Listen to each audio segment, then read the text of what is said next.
I wasn't expecting anyone. That's why I froze when the door opened without a knock, and her voice, low, steady, carrying something I couldn't place, filled the quiet. You left something? Or maybe you meant to.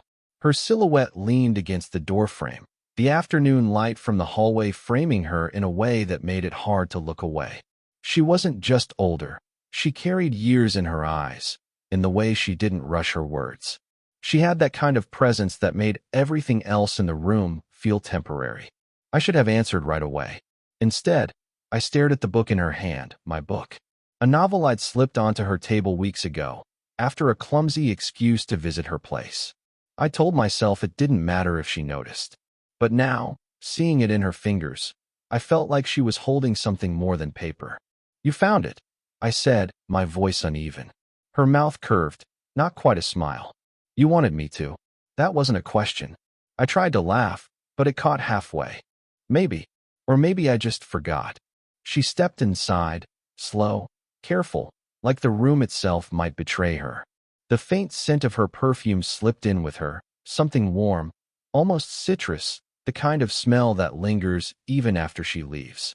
She set the book on my desk, but her fingers didn't leave it right away. You always leave pieces of yourself behind, she murmured, brushing dust from the cover. Little things. Notes. Coffee cups. I wasn't sure if it was careless or deliberate. I swallowed, my throat tight.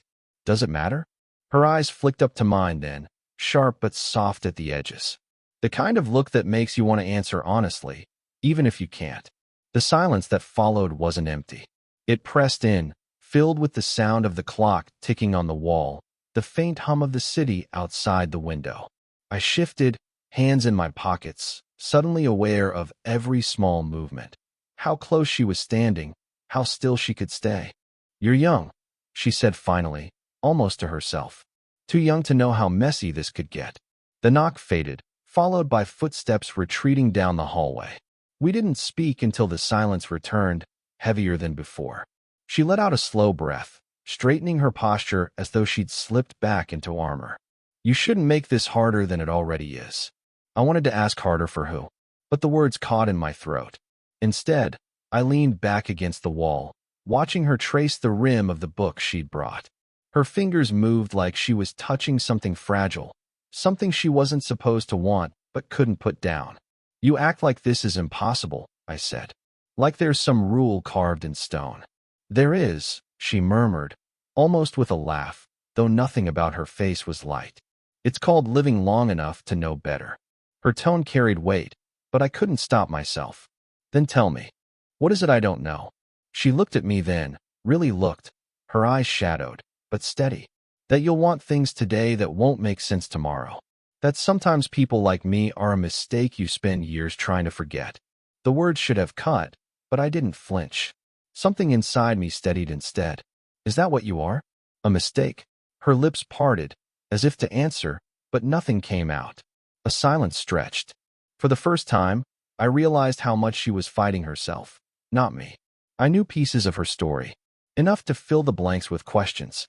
She'd been married once, a man I'd never met, but whose absence clung to her like a shadow.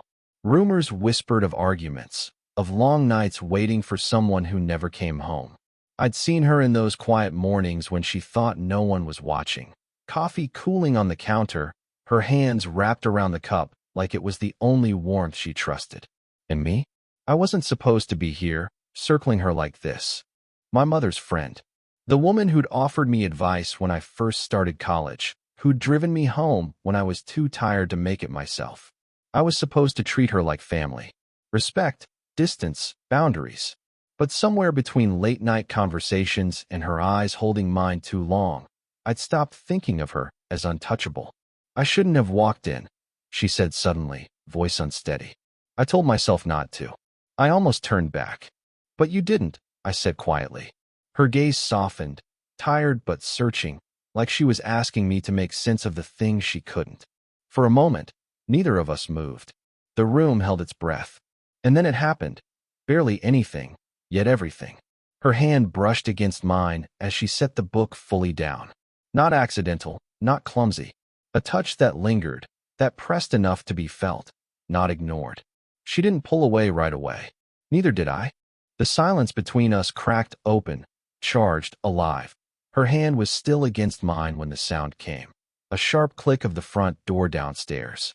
We both jerked back. Her eyes widened, the kind of panic you don't fake. I didn't even breathe. Then came the voice. Male, rough, calling up the stairwell. Claire. She froze. My pulse hammered. Her husband. I'd only heard about him, never seen him.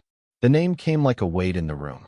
She whispered fast, urgent, her hand brushing the air like she could push me back into shadow. Don't say a word. I nodded, too quickly. My chest felt tight. Footsteps climbed halfway, then paused. Your car's outside. You home? Claire stepped away from me, her whole body shifting, posture stiffening, voice slipping into a tone that sounded practiced. I'm upstairs. Just give me a minute. Silence. Then the footsteps retreated, heavy, down the hall. A door shut somewhere below. I exhaled, too loud, and she turned on me sharply. You shouldn't be here. You let me be here. The words came out harsher than I meant. Her face tightened, like she wanted to deny it, but couldn't.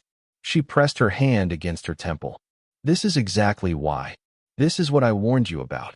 I stepped closer before I thought better of it, my voice low. And yet you walked in. You brought the book. You touched my hand. Her breath hitched. She didn't answer right away, but her eyes said more than her silence did. Guilt. Longing. A tug of war inside her she couldn't hide anymore. The tension snapped in me first. I moved closer, close enough to feel her warmth, close enough that if she turned her head just slightly. Stop, she whispered, but she didn't move back. Her eyes flicked to my mouth, then away, fast. Too fast. I swear I could feel her heartbeat in the air between us. The moment cracked when my phone buzzed in my pocket, loud in the silence. She startled, stepping back like she'd touched fire. I fumbled to silence it, my hands clumsy. Her voice came sharp, but shaky. You need to go? Now. Claire, before I forget how much I'll regret this. The words stung, but her voice wasn't steady. It trembled. I reached out, not grabbing, just letting my fingers hover near hers again. You already have. Her lips parted. For a split second, the air shifted, like she might lean forward, might let the world fall away. But then the sound of footsteps below again. Heavy. Closer. She pulled her hand back like it burned. Go, she whispered, softer this time. Pleading. I hesitated, every part of me screaming to stay. But I stepped toward the door, each movement slow, my chest aching. Her eyes followed me, unblinking. The kind of look you don't forget. And just before I slipped out, her voice came, barely audible, like a secret she hadn't meant to say out loud. I don't want you to. I didn't sleep that night. Her words, I don't want you to, looped through my head until morning blurred into noon. By the time I saw her again, it was by accident. Or maybe not. Maybe I wanted to bump into her. The corner cafe near campus, where she always sat by the window with a book she never seemed to finish. She looked up when I walked in. Her eyes flicked over me quickly, then back to her cup, like she hadn't been holding her breath. I sat across from her before she could object. You shouldn't, she said softly. Neither should you. Her jaw tightened. Last night was too close. She cut herself off, her voice lowering. If he even suspected. I leaned forward, my words sharper than I meant. Then why didn't you let me go weeks ago? Why keep answering? Why keep looking at me like? She slammed her cup down, liquid trembling over the rim. Heads turned. She lowered her voice, eyes flashing. Don't you dare finish that sentence. But it was too late. We both knew what I'd almost said. For a moment, silence swelled. Her hand shook as she wiped at the spill with a napkin, avoiding my eyes. You think this is simple, she whispered. You think desire is enough to erase years of mistakes, Her voice broke, and she pressed her lips together. I couldn't hold back anymore. I don't care how old you are. I don't care if he's still in the picture. I can't stop thinking about you. And you. Her eyes snapped up, glassy, furious. Stop. I didn't. You don't want me to stop. The words landed heavy. She froze, her hands clenched around the napkin like it might tear in half. Then she pushed back her chair, the scrape loud against the floor. Walk with me, she said, her voice low and uneven. Outside, the air was sharp with winter. She walked fast, and I kept pace. We turned down a quieter street, her breath clouding in the cold. Finally, she stopped. Her shoulders rose and fell as though the weight of every decision pressed there. "I can't keep living like this," she said. Lying. Pretending. Wanting something I can't have. I stepped closer, then stopped pretending. Her eyes burned into mine, equal parts fear and hunger. "You don't understand. If anyone knew, then don't let them." She shook her head, frustrated, torn. "You think it's that easy?" I reached for her hand. This time, I didn't just brush it. I held it. Firm. Real. She didn't pull away.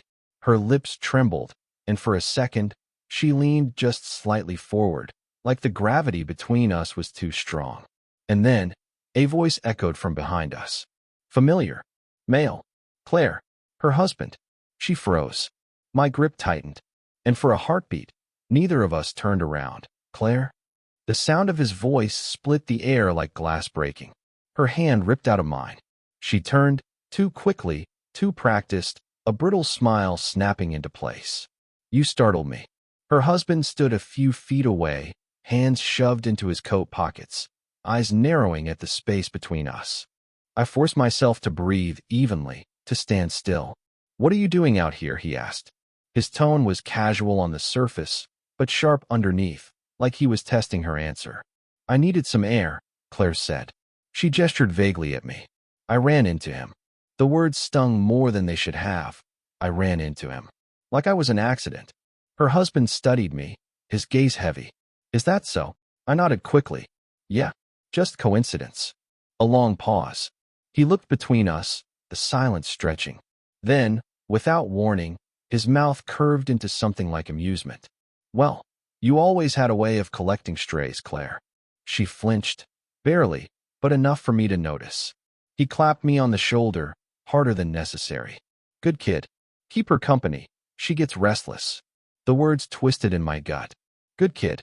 Before I could respond, he leaned in closer to Claire, his voice lower, meant for her, but loud enough for me to catch. "Dinner's at 7. Don't be late again." Then he walked off, casual as anything, like the tension hadn't just poisoned the air.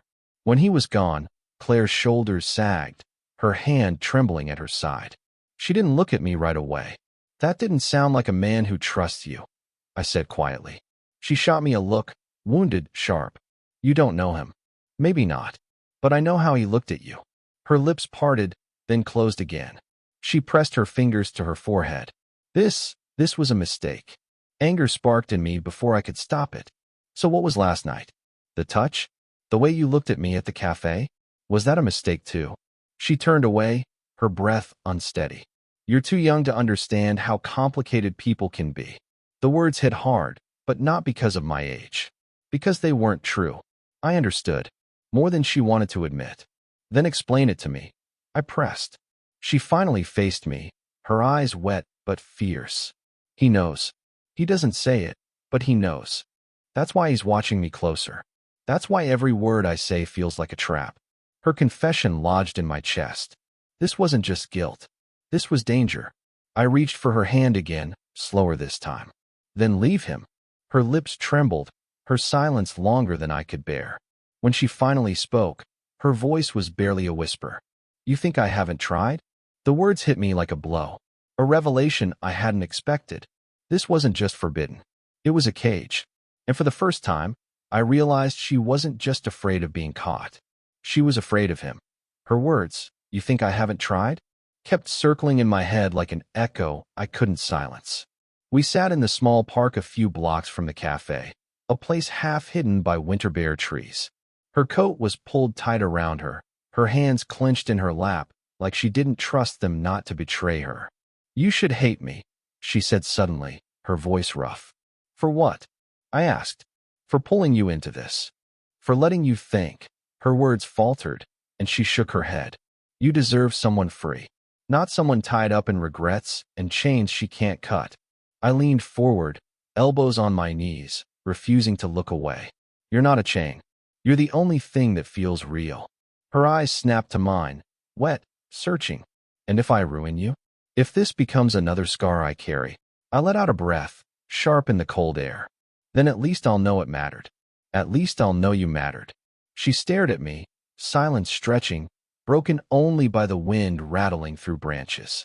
For the first time, she looked undone, not polished, not guarded. Just a woman stripped bare of excuses. Her lips parted, trembling. He'll never let me go? You don't understand the way he... I don't care. My voice came out harder than I expected. Then let him see. Let the whole damn world see. I'm not leaving you. The rawness in my tone seemed to shake her. She blinked, her breath catching. And then, finally, her hand slipped into mine. This time, no hesitation. Her fingers clung like she was drowning, and I was the only thing keeping her above water. I'm terrified, she whispered. I know. I squeezed her hand. So am I. For a heartbeat, everything narrowed to just that. Her hand in mine, the unsaid truth between us. She leaned closer, her forehead almost touching mine, her breath warm against my skin. If I cross this line, she murmured, I can't go back. Then don't, I whispered back. Don't go back. Her lips hovered inches from mine. Every second dragging like gravity itself was pulling us closer. Her eyes flicked shut, and then her phone buzzed in her pocket. Loud. Violent. She jolted back like she'd been burned. The screen lit her face as she pulled it out, his name flashing across it. Her hand shook. She silenced it without answering, but the damage was done. The space between us filled with everything we almost were. She looked at me, eyes raw, voice breaking. I want this. I want you. But wanting doesn't always win. Her hand slipped free of mine. She stood, wrapping her coat tighter, her back turned. Claire, she didn't move. Don't follow me. Not tonight. I sat there, breath shallow, my heart caught between fire and ash. I didn't know if I'd lost her or if this was the moment we'd finally found each other. All I knew was, nothing would ever be the same. It had been 3 days since she walked away from me in that park. 3 nights where I replayed the moment over and over, wondering if silence was her final answer. But then, on the 4th night, she showed up. Not with a knock. Not with hesitation. She just opened the door, the same way she had the very first time, and stood there in the dim light of my room. Her eyes were tired, red around the edges, like she hadn't slept either. But there was something steadier in her posture. You didn't listen, she said softly. I swallowed. You told me not to follow. You didn't say not to wait. That made her laugh, a broken sound that caught in her throat. She shut the door behind her and leaned against it, like if she didn't, she might fall apart. I can't promise you it'll be easy, she whispered. I can't promise you he won't try to make it hell. But I can't keep pretending I don't want this. That I don't want you. My chest ached with relief, with fear, with something bigger than both. Then don't promise me anything. Just stay.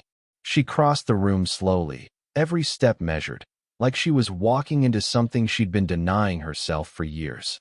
When she finally reached me, she hesitated only a moment before sitting down beside me on the edge of the bed. I spent so long regretting what I didn't do, she said, her voice low. All the things I didn't say, didn't fight for. And then you showed up and made me feel seen. I didn't try to answer with words. Instead, I reached for her hand, the same hand that had pulled away too many times before. This time, she didn't let go. The silence that followed wasn't heavy anymore. It was fragile, but full, like a promise neither of us dared to speak, but both understood. When she leaned into me, her head resting lightly against my shoulder, I felt something shift inside me. Not victory, not possession, something quieter. A fragile beginning, born out of all the mistakes and fear that had nearly broken us. We stayed like that for a long time. No words, just the closeness of 2 people who finally stopped running from themselves. The road ahead was uncertain, maybe even dangerous. But for once, neither of us cared. For the first time, we weren't looking back. We were choosing each other. Did you enjoy the story? What kind of stories would you like to hear next? I should have agreed, nodded, laughed it off. But the words that came out betrayed me. I'm not too young to know what I want. Her breath caught, barely audible, but I noticed. She turned toward the window, as though the light was easier to face than me. Wanting, she said softly, and living with what comes after, Those are different things. The way she said it told me there were ghosts in her past, things she didn't speak of, regrets that shaped her pauses, that lived in her silences. I took a step closer, enough to blur the space between us. Not touching, not yet, but near enough that she didn't have to strain to hear me. Then maybe you shouldn't have walked in. Her head turned, just enough to meet my eyes again. The look lingered, longer than it should have. For the first time, she seemed uncertain, vulnerable even. And then, before either of us could say more, the sound broke everything.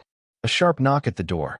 Her shoulders stiffened, and her hand gripped the edge of my desk like it was the only thing holding her steady. I looked at her, then at the door, my heart hammering with the weight of a choice I hadn't even made yet. She didn't move. She just whispered, almost like a warning, "Don't answer."